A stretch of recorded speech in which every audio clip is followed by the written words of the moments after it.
Bonjour à tous, c'est Serge de LeapFind, bienvenue sur cette nouvelle vidéo. Aujourd'hui, on est en déplacement et on a la chance d'être reçu dans les locaux de Renault, une entreprise qui est spécialisée dans la modernisation et la rénovation de vos intérieurs. Dans cette vidéo, on va bien évidemment parler de l'entreprise Renault, de tous les services qu'elle vous propose en tant qu'investisseur et propriétaire, mais on va aussi évoquer plein d'autres sujets, comme par exemple quels sont les impacts de la loi climat et résilience. On verra également comment diminuer sa facture d'énergie. Et enfin, pour les investisseurs qui nous regardent, on évoquera la question des travaux. Est-ce que c'est recommandé d'en faire? Et aussi, comment bien choisir ses artisans. Et donc, la personne qui est chargée de répondre à tous ces sujets, ce n'est d'autre que Mathieu, qui est directeur commercial de l'enseigne. Bonjour Mathieu. Bonjour Serge et bonjour à tous et merci pour ton intérêt. Merci pour l'invitation et merci pour ton temps. Alors, on va commencer par la première question. Quand a été créée l'entreprise?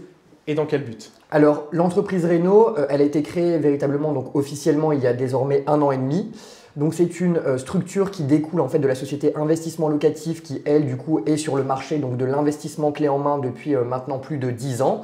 Et finalement, on a décidé de vraiment structurer ce département parce qu'on avait de plus en plus de clients investisseurs qui ont eu l'opportunité, en étant accompagnés par nos équipes côté investissement locatif, de se former également aux enjeux de la construction d'un patrimoine beaucoup plus conséquent dans le temps.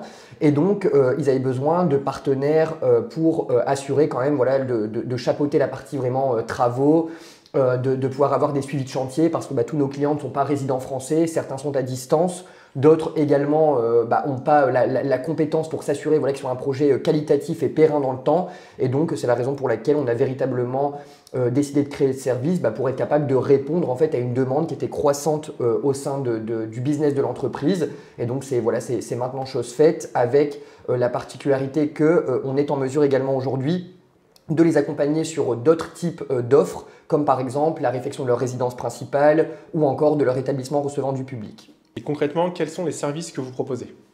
Alors nous, ce que l'on propose, c'est donc d'accompagner les clients sur la partie travaux, donc c'est-à-dire premièrement de sélectionner l'artisan qui va matcher avec leur projet, selon qu'il s'agisse d'une division, d'une surélévation, d'une rénovation totale d'intérieur, d'une rénovation énergétique ou même d'une construction.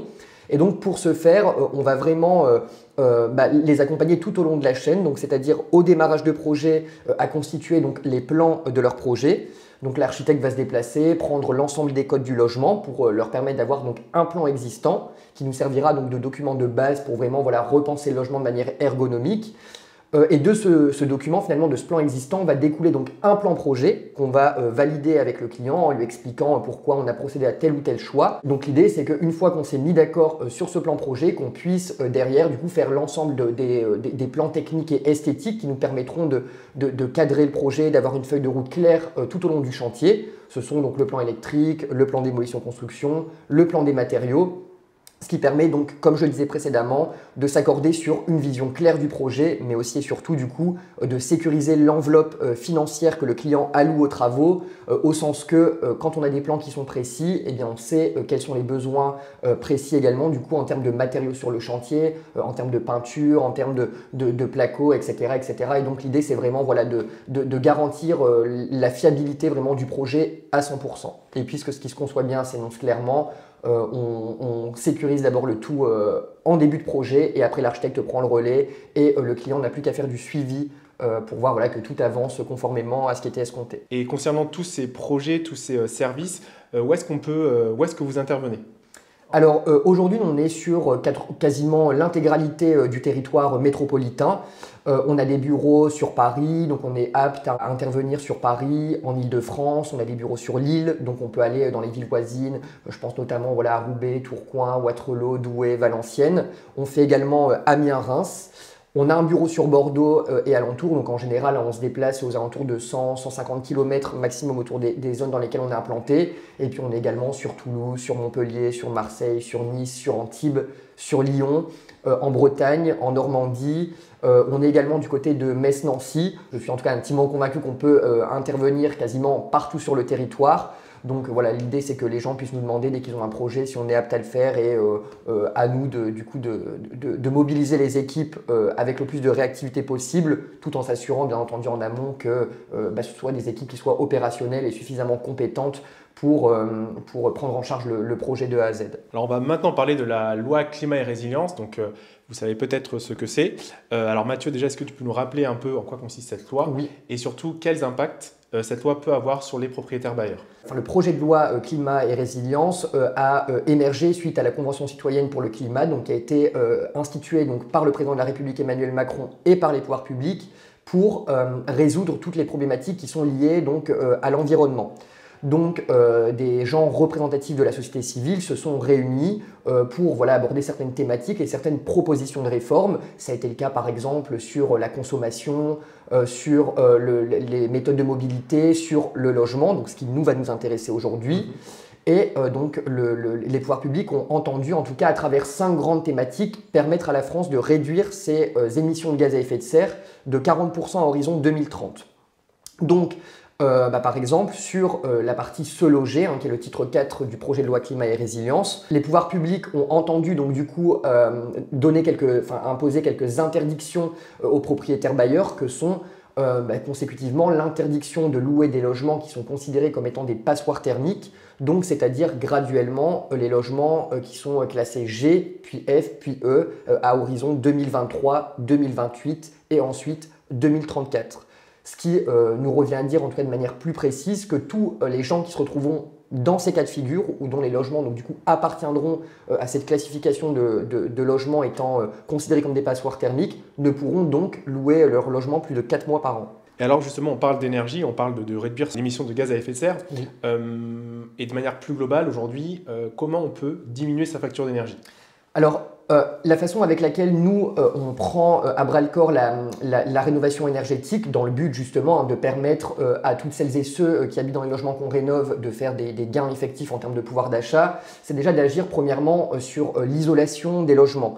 Pour diminuer, comme on est en train de le dire, la facture énergétique. Ce n'est pas le seul point qu'il faut prendre en compte quand on procède à une rénovation énergétique. Il y a également d'autres facteurs que sont par exemple la ventilation mécanique contrôlée. Nous, on opte davantage pour des références hygrobées qui vont permettre de capter également tous les aléas d'humidité, etc. dans le logement pour garantir aussi un habitat sain parce que derrière ces enjeux environnementaux que sous-tendent les logements, il y a également du coup la question sous-jacente de la santé publique, pour ceux qui occupent des logements qui sont parfois indécents. Il faut poser des mots sur des situations qui sont existantes.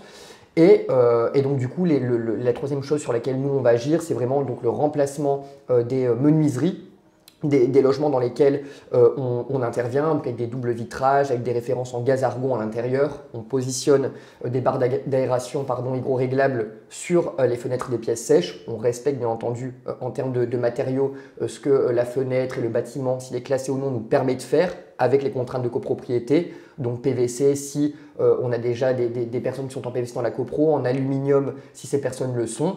Et enfin, la quatrième chose qu'on va vraiment mettre en place pour les investisseurs qu'on accompagne, c'est le passage à un chauffage électrique à inertie sèche, à condition qu'on ne soit pas dans une copropriété dans laquelle on est à un système de chauffage collectif.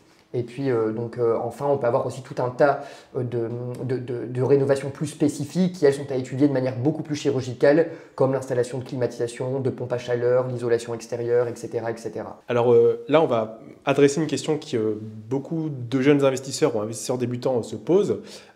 Mathieu, est-ce que quand on débute dans l'investissement locatif, est-ce qu'il faut faire des travaux? Est-ce que tu recommandes de faire des travaux? Alors, complètement, je recommande très, très fortement de faire des travaux. On va dire que moi, je suis arrivé dans ce milieu il y a maintenant 1 an et demi. Je suis jeune aussi puisque j'ai 26 ans. Je me penche aussi sur la question d'investir à titre personnel. Et donc, le fait de rénover plus de 1000 chantiers par an dans le cadre de l'entreprise Réno, ça me donne aussi à voir quels sont les avantages de ce modèle. Et donc du coup, je me dis que premièrement, ça offre la capacité d'optimiser vraiment son bien au maximum. Et donc du coup, en travaillant de concert avec des experts, des chasseurs, des architectes, de faire prendre de la plus-value à son bien. Parce qu'il faut dire que les travaux, c'est une somme d'argent que vous investissez de manière temporaire pour une rétribution qui, elle, est intemporelle au sens que graduellement, votre bien prendra de la valeur dans le temps.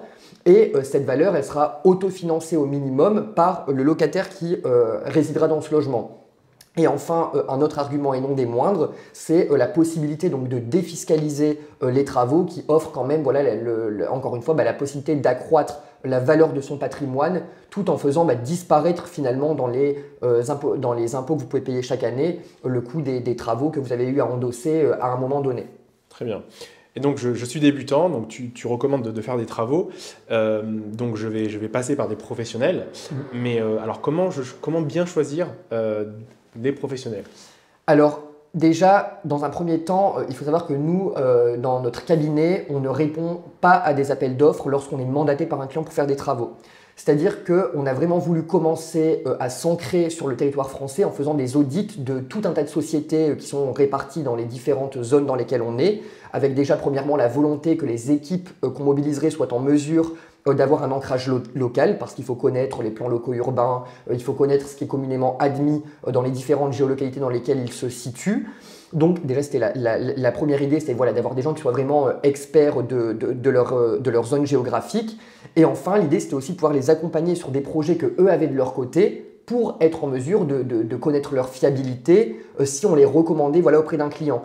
Aujourd'hui, on a pas mal de retours d'expérience client qui nous disent oui, mais on m'avait mis à un moment donné une société dans les pattes avec laquelle ça ne s'est pas très bien passé. Il est clair que si on juge à un livre à sa couverture, les chances de fracas sont beaucoup plus importantes que si vous travaillez de manière régulière avec la même entreprise, qu'un climat de confiance s'installe avec eux. Ça se fait vraiment au bénéfice des travaux, on le ressent nous quotidiennement, on sait qu'on peut vraiment voilà, avoir une très grande confiance en chaque société avec laquelle nous on collabore aujourd'hui en France, donc c'est-à-dire plus de 70 sociétés.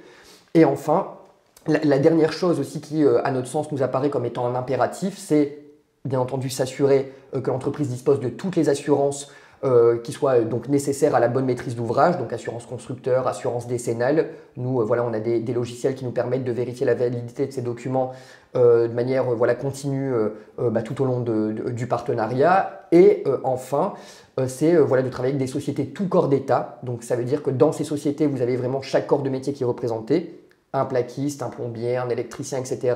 Mais au moins, tous travaillent pour le compte d'une seule et même société, ce qui nous permet d'avoir un interlocuteur unique et une responsabilité unique. Parce que voilà, d'expérience, on a déjà expérimenté pour quelques clients le fait de travailler avec 7, 8, parfois même 9 sociétés. Je pense à un chantier particulièrement à Nice où le client souhaitait qu'on travaille avec 9 sociétés. Et on voit bien que en termes de gestion de planning, c'est très compliqué. Et dès l'instant où il y a un petit aléa, on ne sait jamais vraiment à qui la faute parce qu'on ne peut pas être 24 heures sur 24 sur le chantier. Et donc, on se rend compte effectivement qu'avec les sociétés TCE, les travaux sont beaucoup plus fluides. Très bien. Alors, tu nous as parlé tout à l'heure en première partie de vidéo de toutes les prestations que vous proposiez chez Renault, Oui. Mais j'imagine que cela a un coût. Est-ce que tu peux nous parler un peu des tarifs que vous proposez? Complètement. Alors, donc pour ce que je te disais, ce qui pour nous constitue vraiment voilà, la phase initiale de constitution du projet, donc on démarre par les plans. Donc en moyenne, les plans, il faut compter donc, pour les 5 plans dont je parlais, donc existants, projet, électrique, démolition, construction et matériaux, 2 000 € TTC pour un logement qui se situe entre 0 et 50 mètres carrés, 3 000 € TTC entre 51 et 100 mètres carrés et 25 € du mètre carré supplémentaire. Donc ça, encore une fois, c'est pour ma part une somme qui est vraiment importante, surtout lorsque le projet est un projet conséquent, parce que ça va encore une fois permettre voilà, de sécuriser l'enveloppe budgétaire du client et d'être sûr voilà, qu'on s'est entendu sur ce que le client attend en termes de crédence, en termes de faïence, en termes de matériaux pour que le projet lui plaise et qu'on évite de perdre du temps. Moi, j'avais échangé par exemple à l'époque avec un client qui souhaitait qu'on l'accompagne pour son projet voilà, d'immeuble de rapport sur Douai, qui me disait oui, mais je ne pense pas que les plans c'est forcément utile, l'artisan connaît son travail. Au final, il m'a rappelé 4 mois après en me disant oui, il me reste sur un budget qui était de 190 000 €. Au bout de 2 mois de travaux, quasiment rien n'avait été fait. Il lui restait donc 40 000 € parce que l'entreprise était partie, elle n'avait pas bien compris quelles étaient ses attentes, c'était très énergivore pour lui parce que rien n'avait été correctement constitué à la base. Et donc en fait, au lieu d'investir les 4-5 000 € de plan qu'il aurait dû donner, eh bien, il a perdu bien plus d'argent parce que dès le début, il n'a pas respecté vraiment la rigueur que les choses auraient voulu. Donc ça, c'est vraiment pour la partie qui, pour ma part, est la plus structurante du projet. Et enfin, donc en moyenne, hein, pour la rénovation totale d'intérieur, donc en prenant vraiment voilà, la réfection de l'ensemble de la salle de bain, l'isolation, l'électricité, plomberie, on va être aux alentours de 1 300 € du mètre carré. D'accord. Et puis le suivi d'archi, on est en dessous en tout cas de ce qui se pratique sur le marché d'ordinaire pour un cabinet d'architecture.